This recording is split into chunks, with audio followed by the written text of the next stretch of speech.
할렐루야. 네, 오늘도 은혜 받고 행복하세요. 타유세 법궤를 예루살렘 수도로 옮기는 거국적인 국가적인 행사가 있었습니다. 나름대로 최선을 다해서 준비를 하죠. 군인도 3만 명이나 동원을 시켰고 수레도 새로운 수레를 만들었고 또 거기다가 이제 주악단까지 멋지게 해서 앞에서 막 빵빠레를 울리고 법궤가 멋진 모습으로 수도 예루살렘으로 돌아오기를 기대하고 준비를 해서 그 일을 합니다. 근데 갑자기 이 베레스 우사라고 하는 이 사건이 벌어지게 됩니다. 이 단어의 뜻이 의미하는 것처럼 베레스라고 하는 것은 친다 이 말입니다. 하나님이 쳤다 그 말이에요. 우사라고 하는 이 단어의 뜻은 힘이라고 하는 뜻입니다. 어떤 의미에서 이 우사는 자기 태어나자마자 자기 집에 법궤가 있었거든요. 이 법궤를 우사는 어떻게 생각했을까? 자기 소유라고 생각할 수 있는 가능성이 많습니다. 이것은 하나님의 어떤 임재고 하나님이라고 하는 그런 상징적 의미를 머릿속에 갖는 것보다는 이것은 우리 집 것이다. 이것은 우리 집의 가보다. 사실 아비나답이라고 하는 사람이 성경에서 쭉 추적을 해서 가서 보시면 우사가 아비나답의 아들로 나옵니다만은 사실 그 중간에 한 세대가 끼어 있습니다. 이 아비나답은 할아버지 격입니다. 그러니까 할아버지 때부터 벌써 70년 동안 자기 집에 이 법궤가 있었으니까 우사 입장으로서는 이것은 우리 집의 가보다. 다시 말해서 이것은 우리 거다 이 말이에요. 이것은 바로 우리 소유다. 그 개념이 이 우사의 머릿속에 은연중에 깊이 들어와 있는 겁니다. 근데 내 건데 이것이 땅에 떨어져서 흠집이라도 나면 안 되잖아요. 그런 관점으로 바로 이 법궤를 가서 만들려고 했던 것이고요. 두 번째는 이 우사의 머릿속에 참 우리 사람이 가질 수 있는 그런 교만한 모습인데 하나님을 내가 얼마든지 좌지우지할 수 있다. 이게 참 영적인 엄청난 암덩어리입니다. 우리가 표현은 그렇게 하지 않습니다만은 교회 일을 하다가 보면 내가 이 교회의 모든 주인은 바로 나다. 내가 이 교회로 움직인다. 그 이야기는 그 배후에 뭐가 있느냐면 내가 움직이고 내가 하지 않으면 하나님도 못 하신다. 그 생각이 은연중에 마음속에 들어갈 수 있는 거예요. 근데 그것을 하나님께서는 치시는 거예요. 우리가 작은 일이든 큰 일이든 우리가 하는 모든 일들은 하나님을 위한 일이어야 합니다. 그리고 내 힘과 능력과 내 의지와 내 주장이 아닙니다. 결국 우리가 할 수 있는 것은 최선을 다하고 마지막 결과와 마지막 모든 목적과 영광은 하나님의 몫입니다. 하나님이 하게 하셔서 감사합니다. 부족한데 써주셔서 고맙습니다. 한없이 하나님 앞에 설 수 없는 연약하게 짝이 없는 부족한 종인데 그래도 하나님 한 세상 살면서 주님 믿음의 자리를 지켜가게 하시고 하나님의 거룩한 성전의 직분자로 하나님이 세우셔서 이 모양 저 모양으로 하나님 들어쓰셔서 고맙습니다. 사실 그 한마디면 족합니다. 결국 이 베레스 우사의 사건은 다윗에게 있어서는 충격이었습니다. 그러면 그 다음에 다윗이 무슨 행동을 취해야 했을 것인가? 정상적인 사람이라면 왜 이런 일이 일어났는가? 왜 이렇게까지 됐는가? 이 국가적인 거국적인 이 행사 앞에서 이런 사건이 왜 터지게 됐는가 물어야 합니다. 신앙이 좋다고 하는 것은 많은 일과 사건 속에서 하나님에게 묻는 겁니다. 하나님 왜 이렇게 됐습니까? 왜 이렇게 될 수밖에 없었습니까? 잘 물어야 좋은 대답을 얻을 수 있습니다. 그런데 다윗은 여기서 묻지 않았습니다. 이 법궤로 움직일 때에도 묻지 않았고요. 이 사건이 벌어졌을 때에도 묻지 않았습니다. 우리가 코로나 전국에서 물어야 합니다. 하나님 왜 이 일이 전 세계적으로 이 일이 지금 발생하고 있습니까? 이 일을 통해서 하나님이 주시는 메시지가 뭡니까? 물어야 합니다. 물어야 또 다른 내일의 하나님의 역사를 바라볼 수 있습니다. 다윗은 이 베레사 우사 친 이 사건 앞에서 묻지를 않아요. 묻지 않고 그 다음에 경솔한 행동을 합니다. 그것이 바로 뭐냐면 이 법궤를 오벳 에돔의 집에 갔다가 거의 반강제적으로 내동댕이 치고 가버립니다.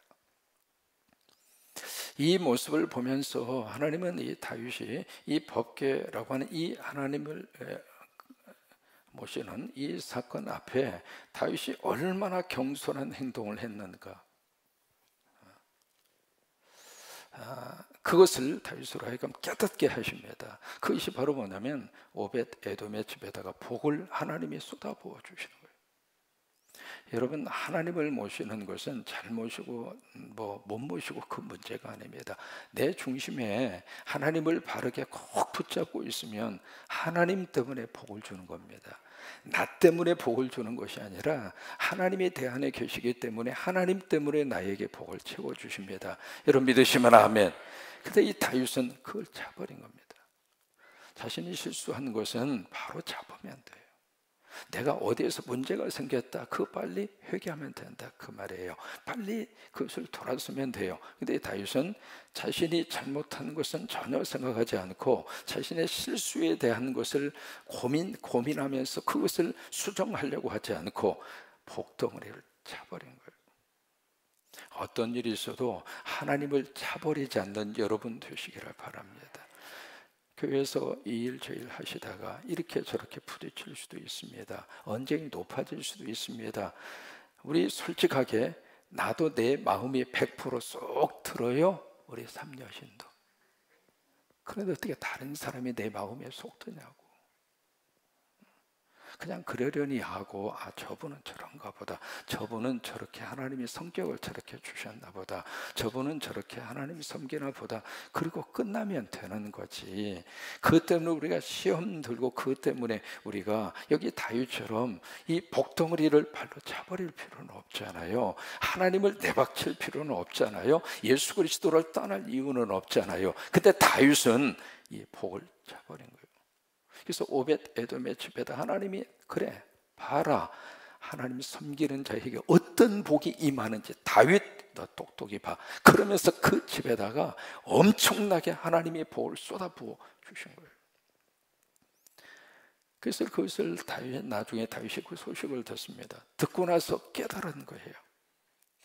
그래서 다시 정비를 해서 오벳 에돔의 집에 가서 3개월 동안 있었던 그 하나님의 법궤를 이제는 말씀을 따라서, 여러분 내 감정을 따라서 하는 게 아닙니다. 내 생각을 따라서 하는 게 아닙니다. 말씀을 따라가야 하나님의 복입니다. 따라서 하십니다. 말씀을 따라가야 하나님의 복이 임한다. 그래서 다윗이 말씀을 따라서 이제는 메워오잖아요. 메우는데 한 가지 다른 게 있습니다. 뭐냐면 기쁨이라고 하는 단어입니다. 이것이 처음 법궤 운반 사건하고 그 다음에 나타난 다윗의 이 태도에서 변화된 그런 모습이에요. 바로 12절입니다. 12절 말씀 같이 한번 읽습니다. 어떤 사람이 다윗 왕에게 아뢰어 이르되 여호와께서 하나님의 귀로 말미암아 오벳 에돔의 집과 그의 모든 소유에 복을 주셨다 한지라. 다윗이 가서 하나님의 귀를 무엇으로? 기쁨으로. 이게 다윗의 차이입니다. 여러분 예배할 때마다 하나님이 이 기쁨 주시기를 바라. 오늘도 내가 새벽 깨어나서 아버지 집에 간다. 오늘도 나 새벽 깨어나서 하나님 앞에 예배한다. 오늘도 우리 함께 모여서 우리 삼여신도에게 하나님 앞에 특송한다. 오늘도 주님의 일을 한다. 여러분 이 마음속에 의무감으로 할 수도 있습니다만은 다윗의 이 마음속에 뭐가 충만했는가? 기쁨이 충만한 거예요. 여러분 이 기쁨은 성령님이 주시는 기쁨이에요. 하나님이 주시는 기쁨이에요. 이것은 하늘이 주는 기쁨이에요. 이 기쁨이 다윗 속에 충만한 거예요. 그러면서 13절 말씀에 특이한 행동을 다윗이 여기서 하고 있습니다. 여호와의 궤를 맨 사람들이 6걸음을 가매, 겨우 6걸음 발걸음을 뛴 거예요. 여러분 보실까요? 지금 궤를 메고요 6걸음을 간 거군요. 하나, 둘, 셋, 넷, 다섯, 여섯, 이 정도밖에 안 되겠죠. 이 6걸음을 딱 뛴 그 자리에서 다윗이 소화, 살찐 송아지를 잡아서 하나님 앞에 제사합니다. 아니 겨우 6걸음을 뛰었는데 무슨 제사를 드릴까? 너무 좀 다윗이 오버하지 않았을까? 그 생각을 하잖아요. 근데 어떤 심정이냐? 이렇게 이해하시면 됩니다. 여러분, 우리 한국 같은 경우에는 생년월일과 나이를 계산을 할 때 태어난 것을 기준으로 하는 것이 아니라 1년 후에 호적을 올립니다. 그렇죠? 그래서 만으로 계산을 하면 되게 이제 나이가 그렇게 계산이 되잖아요. 여러분, 왜 그랬을까요? 우리 어린 시절만 하더라도 여러분도 마찬가지죠. 아이가 태어나면 하도 죽는 아이들이 그렇게 많았어요.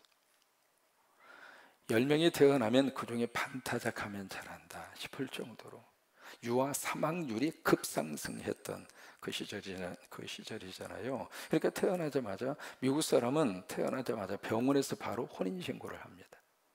병원에서 퇴원을 할 때 이미 혼인신고가 아니라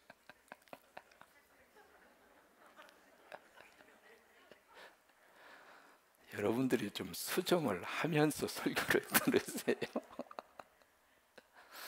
태어나자마자 그 출생신고 참 시집장가 일찍 보내네. 출생신고를 해서 그래야 병원에서 태어납니다. 그러니까 애가 태어나면 이름을 먼저 생각을 해야 되고요. 이제 그러고 나서 병원에서 퇴원을 하거든요. 그런데 한국은 태어나자마자, 지금은 이제 좀 달라졌겠죠. 지금 안 그러나요? 지금도 안 그래요? 근데 애가 태어났는데 이게 죽을지 살지 모른단 말이에요. 그래서 1년 동안 두고 보잖아요. 두고 보다가 돌이 되면 이제는 살았구나. 안도감에 돌잔치를 해주고 그리고 나서 출생신고를 합니다. 그런 것처럼 이 다윗의 입장으로서는요, 지금 막 안절부절한 거예요. 왜냐하면 옮기다가 이 사건이 터졌잖아요. 이번에도 무슨 일이 벌써 벌어질까? 이번에도 뭔가 하나님의 진노를 받지는 않을까? 그런 마음이 마음속에 그냥 가슴 졸이게 그런 마음으로 지금 법궤를 맨 이 레위 고핫 자손이 한 걸음 뛰고 괜찮네? 그런 마음이에요. 또 한 걸음 뛰고 괜찮네? 저 사람들 안 죽었네? 또 한 걸음 뛰고 그렇게 해서 6걸음을 딱 뛰고 나니까 이제는 하나님의 진노가 풀렸구나. 이제는 하나님의 말씀대로 이 일이 진행이 되고 있구나. 그런 마음에서 너무 감사한 거예요. 너무 하나님 앞에서 행복한 그런 마음이 들어서 이 다윗이 6걸음을 뗀 다음에 하나님 앞에 제사를 올립니다. 그 다음부터 14절에 무슨 일이 일어나는가? 다윗이 이 중요한 단어가 바로 이 단어입니다. 여호와 앞에서. 이 단어가 여기에 그 뒤로 계속 반복해서 나옵니다. 누구 앞에서?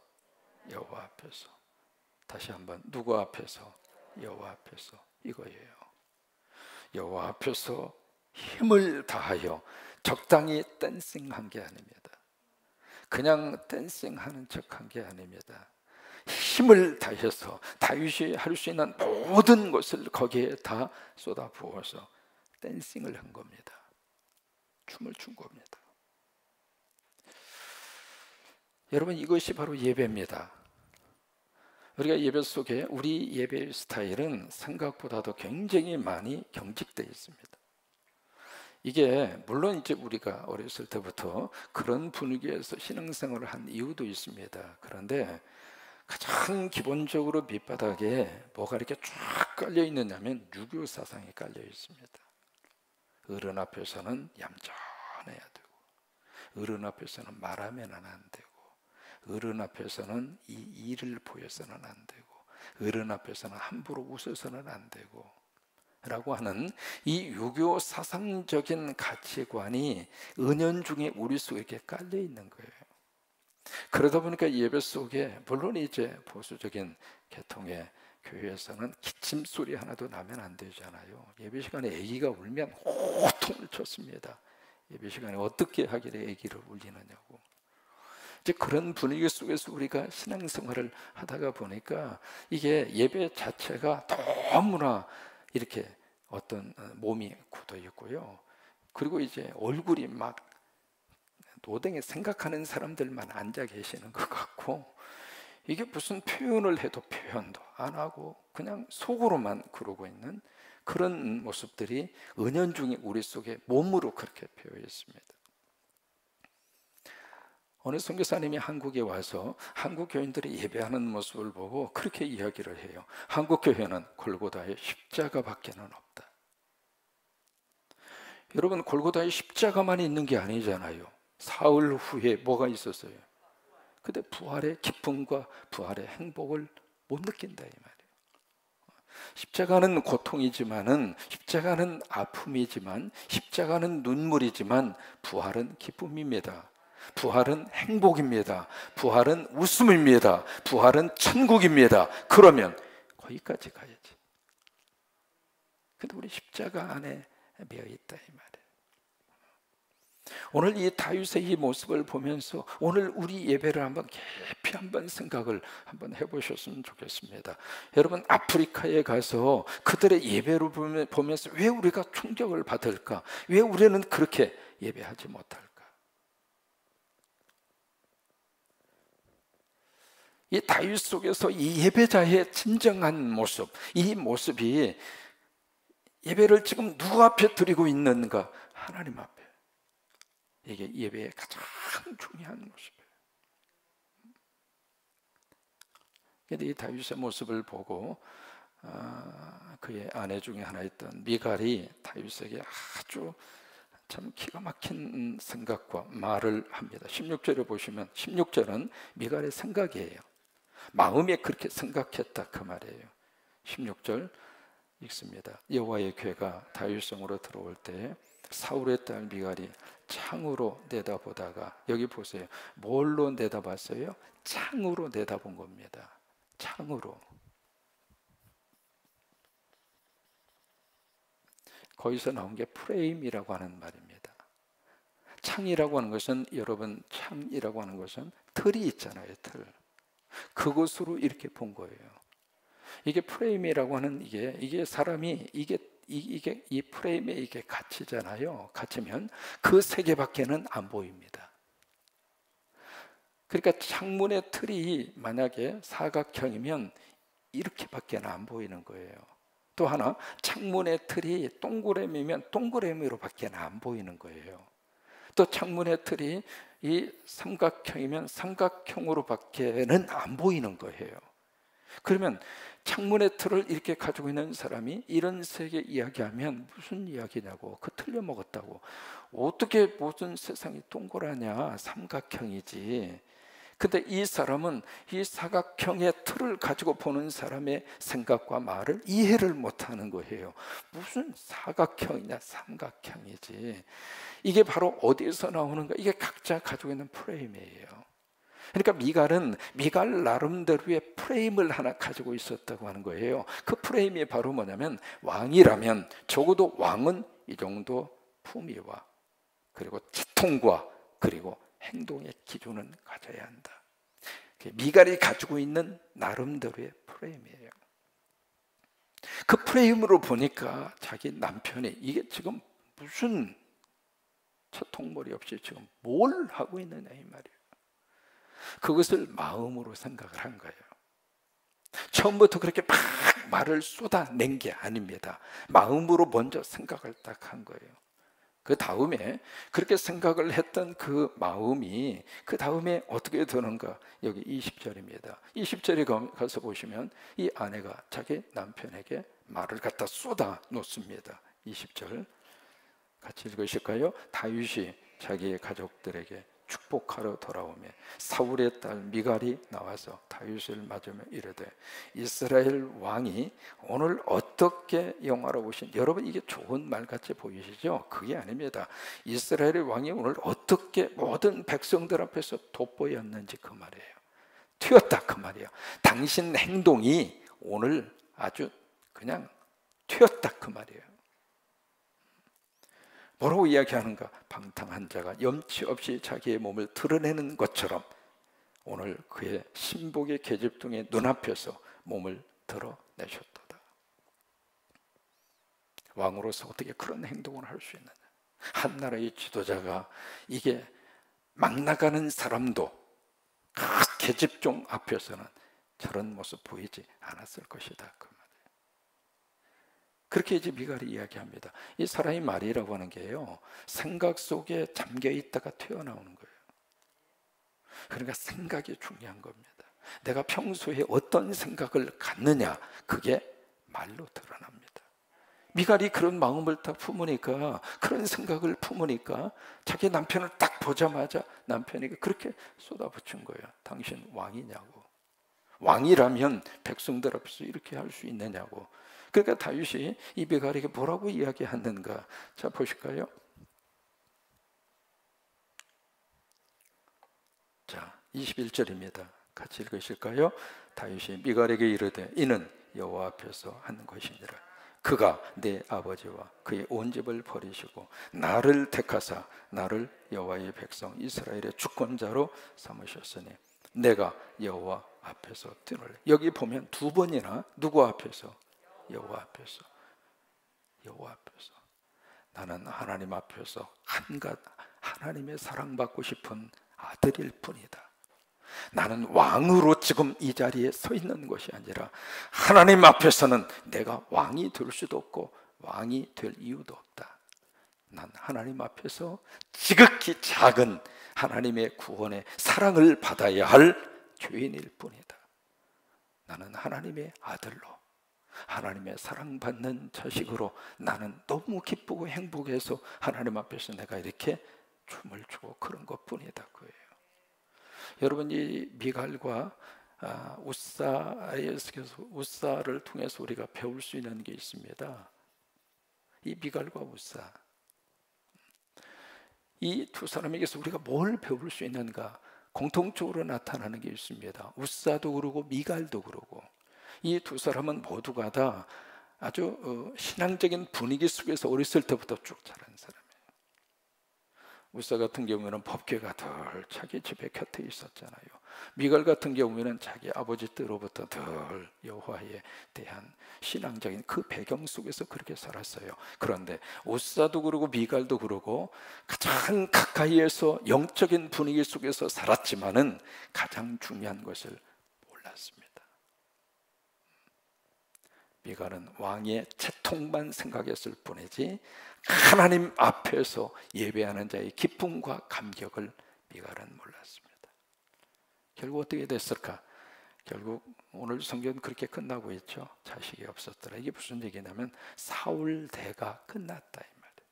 사울의 시대는 이걸로 끝이다 그 말이에요. 오늘 이 말씀이 우리 안에 다시 한번 깊이 은혜로 그렇게 새겨질 수 있게 되기로 축복합니다. 예배할 때마다 저나 여러분이나 꼭 기억하십시다. 하나님 앞에서. 설교자들이 착각하기 쉬운 것 중에 하나가 이겁니다. 성도들 앞에 서 있다고 생각합니다. 설교자도 하나님 앞에 서 있습니다. 찬양도 하나님 앞에서 하는 것이고, 특송할 기회가 있으신다면 그 특송자 하나님 앞에서 특송하는 것입니다. 기도하는 자가 있다면 그 기도 성도들 앞에서 내 웅변 실력 발휘하는 시간이 아닙니다. 하나님 앞에서 기도하는 겁니다. 우리 모든 예배의 가장 중요한 중심은 따라서 하십니다. 여호와 앞에서. 여호와 앞에서. 그렇습니다. 오늘도 여호와 앞에서 예배하고 하루를 사는 여러분에게 하나님의 축복이 임하기를 주의 이름으로 축원합니다.